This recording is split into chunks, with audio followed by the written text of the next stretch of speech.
Welcome to part 2 of the new JVC Kw Z800AW. In part 1, we took it out of the box, we saw the pieces, all of the widgets, all of the pieces we're going to need to get this into our car. Today we've powered it up and we're going to go through and look at some of the features. Let's get started.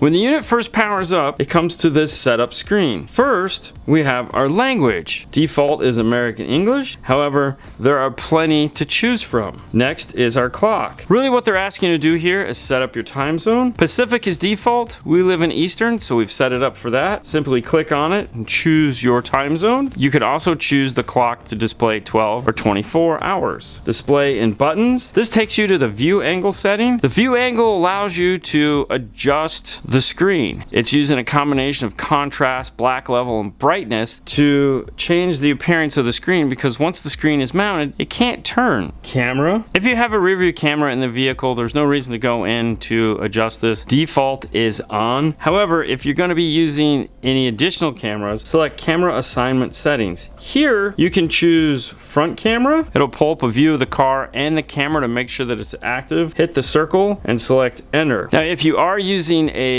backup camera as a front camera, you may need to select mirror on. This will flip the image for you so that it appears properly in the display. You also have third camera. This will allow you to be anyone, front, left, right. Just pick one, select enter. You can also mirror the camera here as well. And then video in can be a fourth camera input if needed. This one, however, does not have the mirroring options. You have to make sure you get the right camera for this application. Next is rear camera message, always displayed. There is a message that pops up when you put it in reverse that is a warning. Some people complain about that and it gets in the way of their hitch or anything along those lines. If it bothers you, it does have to be displayed. It's just part of the rules. However, it can go away after it's displayed for 5 seconds. Parking guidelines on and off. I don't like to adjust this one yet. I like to leave it on because in some cases the car doesn't have dynamic lines, and this unit along with the iData interface will add dynamic lines. What I would do then is go into guideline setup and overlay my guidelines over my factory static lines using these pluses to select which corner I like and the up, down, left, right arrows. If you get it all messed up and you're like, I don't know what I did, hit initialize. It'll bring you back to this page here. If you have a front camera, this will be turned on. Front camera interruption. This allows you to automatically display the front camera. A couple different things could happen. If you're in reverse and you go to drive, it will display the front camera for whatever time you've chosen here. Sometimes it will also, when you get to a certain speed, like pulling in a parking space, it will also automatically display the front camera. You can choose how long you want it to be on, 10, 15, 20 seconds. If you find it drives you crazy, you can select off. Grayed out right now because we don't have it in the vehicle are Maestro setup and vehicle features. Demo, turn it off. New to these radios is system configuration. If you're going to be using this in network mode, meaning you want to use it to power a tweeter, a mid-range, and then the RC out to a subwoofer, and or the RC out to a tweeter, mid-range, and subwoofer, you can select now three-way. And now it's a three-way. It's much easier now. You don't have to go find the hidden menu. Built-in amplifier. This is also a new one. If you're using just the RC outputs, you can turn the amplifiers on and off. Installation orientation. Because the direct replacement radios are designed to look and act like a factory, you have to install the brain box that's over here in that factory spot. In some cases, it could be in a weird shape. Select this and tell it, is it horizontal or is it vertical? The reason why it needs to know this is there's a gyroscope in here now for pitch and roll, and if it is wrong, your car could be upside down in the image and look really bad. Once you've set all of that up, top left, select finish, and you get this screen here. Select checkbox for this to automatically go away after 10 seconds, or just hit agree. One of the things about JVC that nobody else does is their advanced gesture touch control. This allows you, just like your phone, your touchpad on your laptop, to do specific things such as change widgets, change widget format, change widget style, track up and down, change between folders, volume control. There's a ton of them. And of course, don't show this operation again. I like to leave this on only for when we give it to a customer. That way they can come in and shut this off, but they are aware of these features. So we'll select OK. And now we have the beautiful JVC display screen. Let's go around and take a look at some of the features. As we said, this has CarPlay, this has Android Auto, and it does have Bluetooth phone calls. This has a favorites button, easy access to your audio, your widgets, and getting into settings. And then all of your icons can be displayed by hitting the 9 key. You can flick through the pages. I am not an Android user. If I press and hold, I can bring this over to here, and that'll give me radio as one of my fast keys here on the side. There is an arrow here at the top. This is going to drop down and give us some of the simple controls, such as device list for your phones, screen adjustment, camera view. To close this, tap the center of the screen. My EQ and speaker selections. When in this mode, I can also select setup. If you don't want to see it, hit the X button. Home, volume up and down, AV off, which will just black out the screen. Tap it, it'll come to life, as well as push to talk in case your steering wheel doesn't have a push to talk. This will launch Android Auto or Apple CarPlay. Down here in the bottom, this is telling us the current source that we're in. The favorites icon, when tapped, this allows us to put in a favorite. We have a bunch to choose from. If you have multiple cameras and you want a fast way to get to it, you can just select camera, and now when we hit that, it'll automatically just take us to the camera. Split widget allows us to have two different things up at the same time.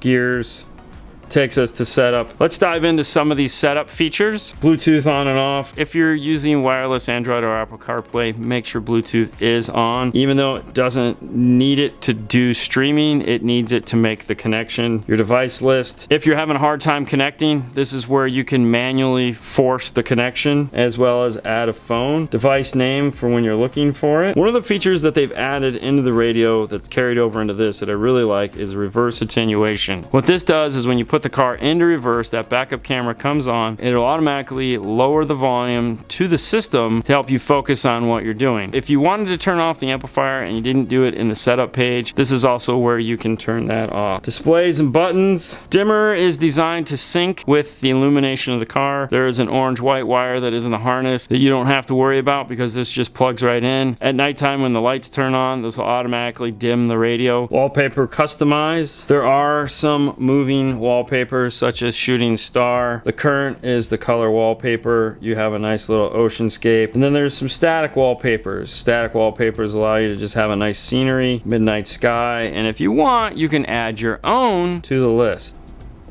View angle can also come back and be adjusted here. User interface. This is where you can turn off your beeps. If you don't like gesture controls, you can turn those off as well. If for some reason you're driving a right-hand car, you can select right hand. The same camera setups you did at the beginning when it first powered up are also located here. System. If demo wasn't turned off on the initial installation, you can now turn it off here. If you would like to bomb the radio back to factory, like you just got it, somebody else put it in, and you're like, I don't know what they did. Initialize will allow you to do that. Grayed out here at the bottom is Maestro setup. When in the car, this is where we can go to adjust any of the Maestro settings, such as our gauge clusters and whatnot. Vehicle features. This will retain the vehicle features that were in the factory radio via the Maestro module. Once we install this into the car, we'll go back and show you some of those. You can select the language if you forgot to, as well as change your time. Last here is key assignment. On this page, all of the fast keys can be set up in their corresponding areas. Back on the home page, there are some hidden menus, right? Isn't there always a hidden menu? If we go to the right side of the screen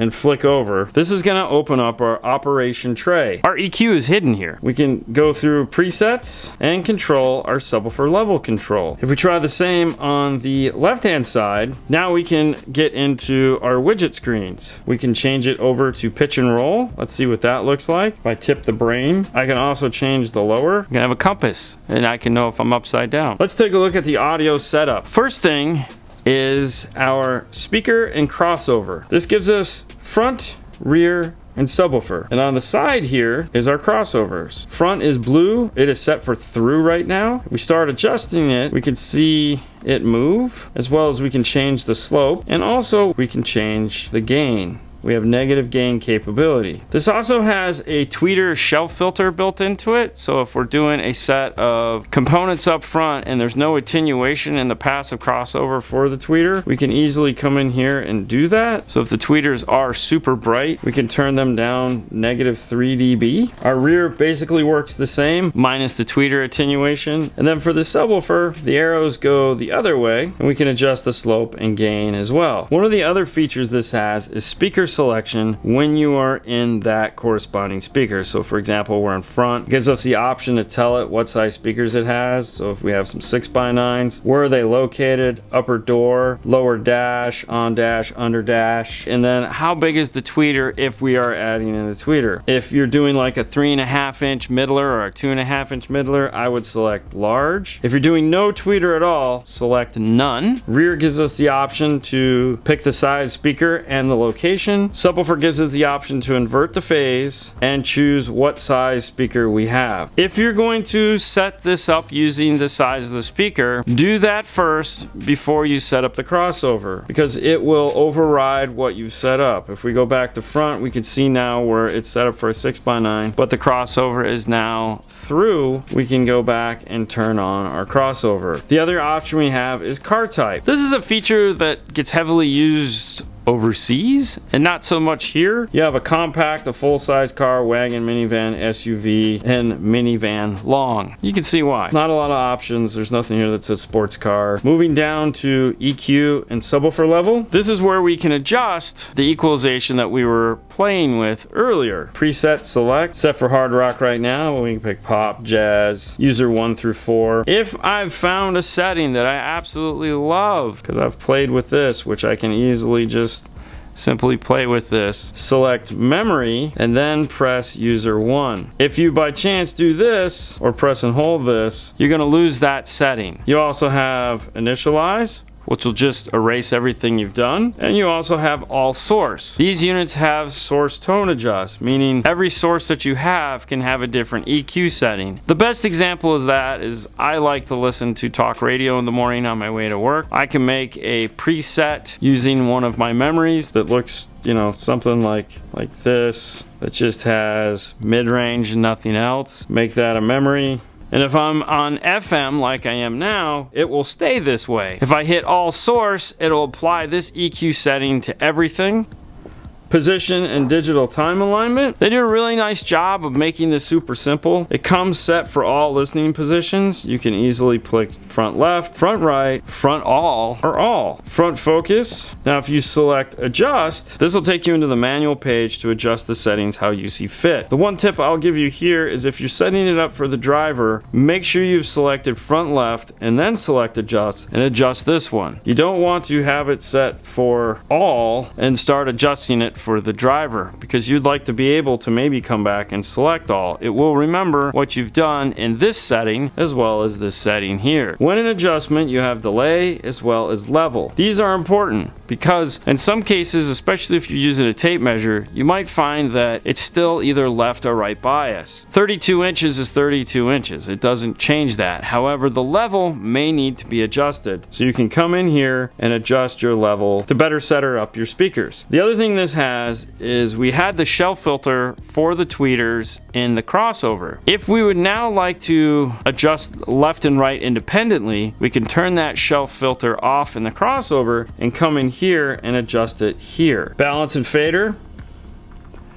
It's pretty responsive. The nice thing is once you've done all of that, hit center and it'll drop it back in the center for you. Volume offset is a feature that the radios have. This is for when you're switching between, let's say, FM and your phone, or a USB or CarPlay, and the volumes aren't all the same. Some people are hypersensitive to that. This is where you can fix that problem. The one thing you don't want to do is be like, my system isn't that loud, and come in here and turn all of these up. That's how you break stuff. Sound effects. This is by far far my favorite page. This is where you get to have all of the fun. First up is Bass Boost. Bass Boost is a harmonic restoration that has 3 levels that allows you to take songs that don't have bass and add bass to them. However, if you have a song that has bass and you turn this on, well, you're in for a surprise because you're going to have a ton more bass. Be careful using this. However, it can be great. Loudness is phenomenal for low-level listening. Turn this on, have your volume down low, and it'll add impact and depth to the music that you didn't have. It makes it more lively. The difference between low and high is how fast the effect wears off, because that's the joy of loudness. It is dynamic equalization. So as you turn the volume up, this will start to decrease so that you don't blow your speakers and cause a bunch of distortion. K2 on. This is a JVC salt and pepper that they like to add to their sound. It comes on, leave it on. There's no reason to shut it off. Just makes everything sound a little bit better. Sound response. If for some reason you're still using some old MP3s or just like Sirius XM, possibly Pandora,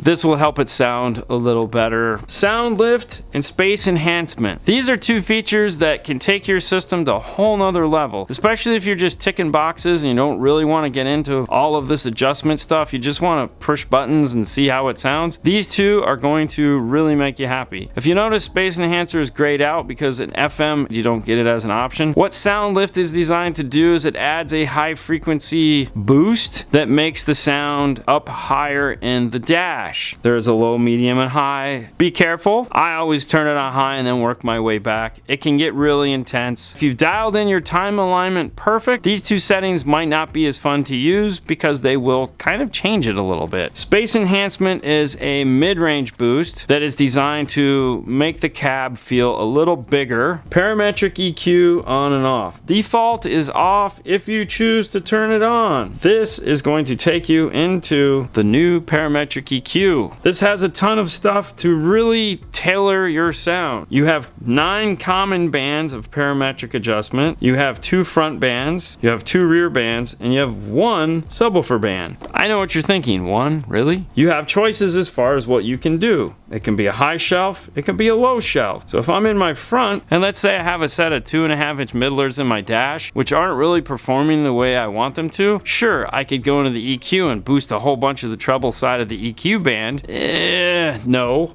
Or I can come over here and select 0.2. I can move it over to where the high frequencies are lacking. We'll say somewhere in the 6.3 area. I can select high shelf, and now I can gain up, let's say 3 dB, and everything from that 6.3 over is going to increase in volume. So I've taken 1 band and I've moved, it streamlines the process and adds a ton of character to the music. There again, like anything else, be careful, don't blow your stuff. Subwoofer wise, I can also add a bassier, punchy feel to it. I like to do that by selecting the 44 Hertz, gaining up a little bit, and then coming over here to my Q and turning my Q up.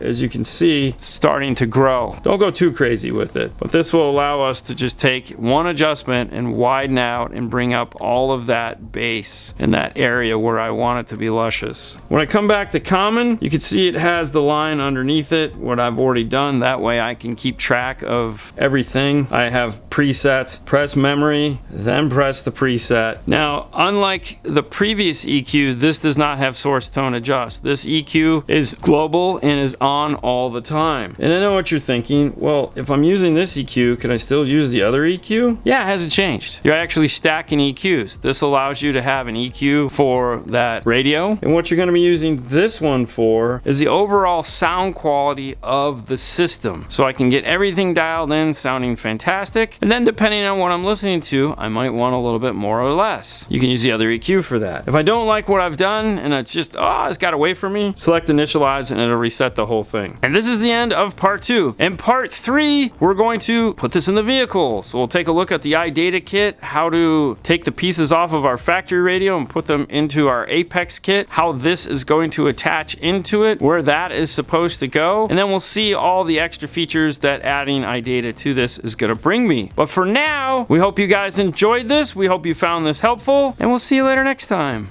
Bye.